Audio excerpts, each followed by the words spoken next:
Baiklah Bapak Ibu, kita akan melanjutkan yang materi keempat, yaitu kebutuhan dasar manusia.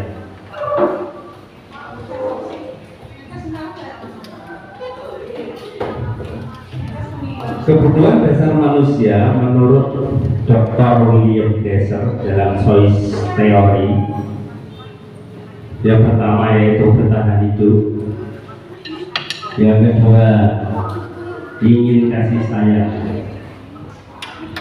dan ingin diterima, yang ketiga kesenangan, keempat penguasaan, kelima kebebasan.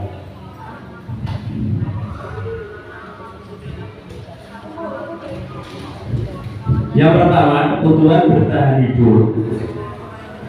Ini merupakan kebutuhan yang bersifat fisiologis, berhubungan dengan kesehatan, rumah, dan makanan, termasuk proses reproduksi juga merupakan kebutuhan untuk tetap bertahan hidup. Selanjutnya yang kedua yaitu kasih sayang dan rasa diterima. Kebutuhan untuk disayangi dan diterima meliputi kebutuhan akan hubungan dan koneksi sosial, kebutuhan untuk memberi dan menerima kasih sayang, dan kebutuhan untuk merasa menjadi bagian dari suatu kelompok. Kebutuhan ini meliputi keinginan untuk tetap terhubung dengan orang lain seperti teman, keluarga, pasangan hidup, teman kerja, bahkan mungkin binatang peliharaan dan kelompok di mana kita tergabung. Mereka juga akrab dengan orang tuanya. Biasanya mereka belajar karena suka pada gurunya, ini hubungan dengan murid. Terus mereka juga akrab dengan teman sebaya. Mereka juga biasa suka bekerja dalam kelompok.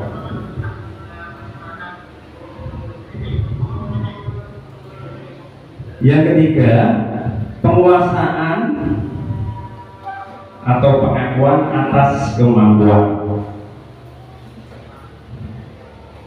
Kebutuhan ini berhubungan dengan kekuatan untuk mencapai sesuatu, menjadi kompeten, menjadi terampil, diakui atas prestasi dan keterampilan kita, didengarkan dan memiliki rasa harga diri. Kebutuhan ini meliputi keinginan untuk dianggap berharga, bisa membuat perbedaan, bisa membuat pencapaian kompeten diakui, dihormati. Biasanya orang yang mempunyai penguasaan seperti ini itu biasanya ingin menjadi pemimpin dan ingin menjadi orang yang terbaik.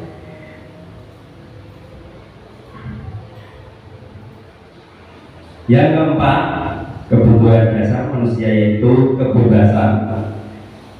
Kebutuhan untuk bebas adalah kebutuhan akan kemandirian, otonomi, memiliki pilihan dan mampu mengendalikan arah hidup seseorang.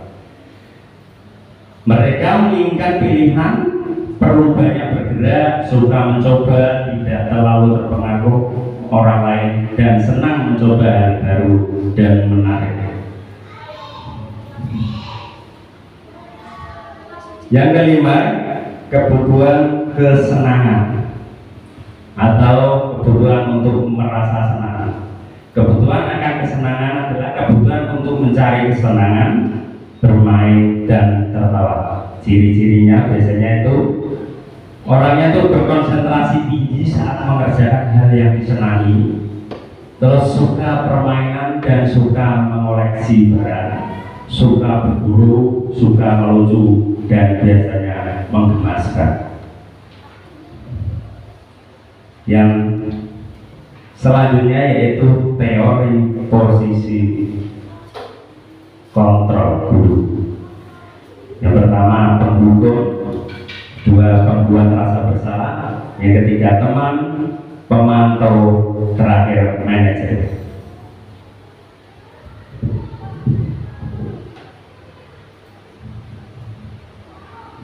Kali ini kita akan membahas yang penghukum. Nah, ini berhubungan dengan kebiasaan yang dulu sering kita lakukan. Ya, biasanya ini seorang penghukum bisa menggunakan bahkan sampai hukuman fisik. Ya. Yang pertama. Yang kedua, orang-orang yang menjalankan posisi penghukum senantiasa mengatakan bahwa sekolah memerlukan sistem atau alat yang dapat lebih menekan murid-murid lebih dalam lagi. Yang ketiga, guru-guru yang menerapkan posisi penghukum akan berkata biasanya seperti ini, patuhi aturan saya atau awas. Itu ya, ada pengancaman. Yang kedua, kamu selalu saja salah. Kata-kata yang sering digunakan seperti itu. Yang ketiga, selalu, pasti selalu yang terakhir selesai. Nah, itu contoh kata-kata yang digunakan guru sebagai seorang penghukum. Yang keempat, guru seperti ini senantiasa percaya hanya ada satu cara agar pembelajaran bisa berhasil, yaitu cara dia. Ya. Jadi peserta didik dituntut untuk mengikuti cara dia atau cara guru tersebut.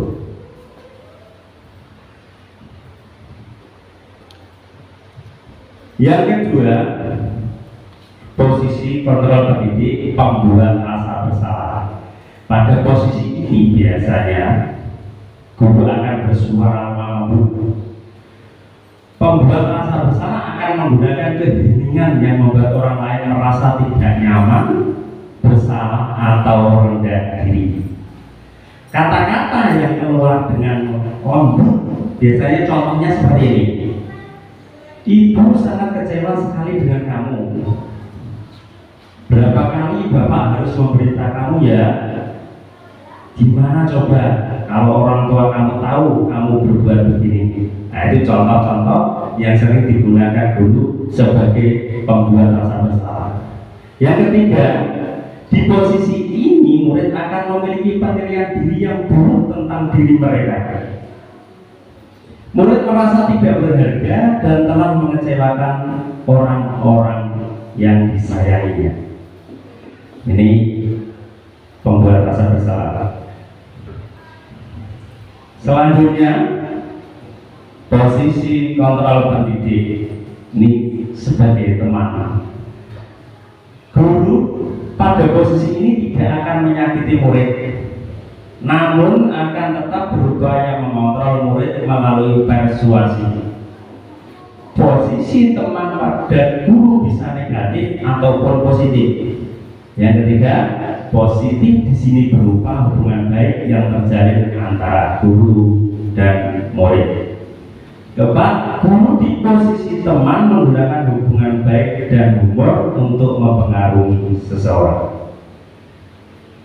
Yang kelima, hal negatif dari posisi teman adalah bila suatu saat guru tersebut tidak membantu, maka murid akan kecewa. Ini negatifnya. Jadi ada ketergantungan dari murid terhadap gurunya. Jadi kalau tidak ada bantuan nanti muridnya akan kecewa. Ini hal negatifnya. Yang terakhir, mungkin murid akan tergantung pada guru tersebut. Tadi sudah dijelaskan.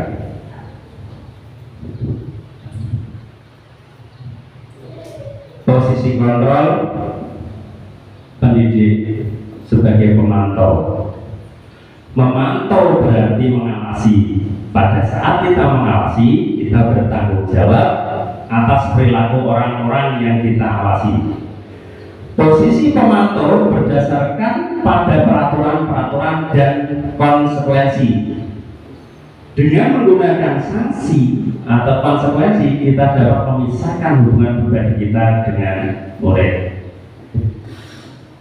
Keempat, seseorang yang menjalankan posisi pemantau, pertanyaan yang diajukan seorang pemantau biasanya, peraturannya apa? Apa yang telah kamu lakukan? Sanksi atau konsekuensinya apa? Nah, itu biasanya contoh-contoh yang digunakan guru sebagai posisi pemantau. Yang terakhir, seseorang pemantau sangat mengandalkan penghitungan catatan data yang dapat digunakan sebagai bukti atas perilaku seseorang. Ini berhubungan misalnya dengan daftar nilai, daftar observasi yang dilakukan guru setiap harinya, itu sebagai data-data yang digunakan sebagai guru pemantau. Yang kelima, manajer. Posisi kontrol pendidik manajer adalah posisi di mana guru berbuat sesuatu bersama dengan murid, mempersilahkan murid mempertanggungjawabkan perilakunya. Yang kedua, mendukung murid agar dapat menemukan solusi atas permasalahannya sendiri. Yang ketiga, seorang manajer telah memiliki keterampilan di posisi teman maupun pemantau, dan dengan demikian bisa jadi di waktu-waktu tertentu kembali kepada kedua posisi tersebut bila diperlukan. Jadi seorang manajer itu bisa memiliki keterampilan pemantau, bisa juga keterampilan sebagai teman jika sewaktu-waktu diperlukan. Yang keempat, murid diajak untuk menganalisis kebutuhan dirinya maupun kebutuhan orang lain. Penekanannya bukan pada kemampuan membuat konsekuensi, namun dapat berkolaborasi dengan murid bagaimana memperbaiki kesalahan yang ada. Yang kelima, tugas manajer membimbing murid untuk dapat mengatur dirinya, bukannya memisahkan murid dari kelompoknya, tapi mengembalikan murid tersebut ke kelompoknya dengan lebih baik dan kuat. Nah, ini yang diharapkan posisi kita sebagai guru, kita bisa memposisikan diri sebagai manajer. Ini sangat bagus sekali untuk mendorong motivasi belajar murid.